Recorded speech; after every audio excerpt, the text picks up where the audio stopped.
আল্লাহ রাব্বুল আলামিন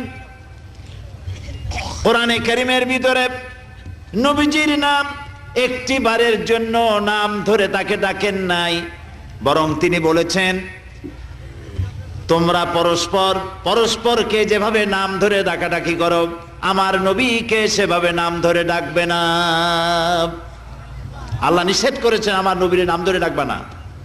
সুবহানাল্লাহি ওয়া বিহামদিহি। এই পৃথিবীতে যত নবী আসছেন সমস্ত নবীরা হলেন এলাকা ভিত্তিক নবী, অঞ্চল ভিত্তিক নবী।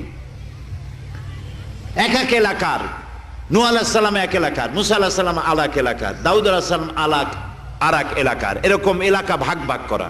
কিন্তু মুহাম্মদ সাল্লাল্লাহু আলাইহি ওয়াসাল্লামকে আল্লাহ রাব্বুল আলামিন কোন এলাকার জন্য নবী বানান নাই।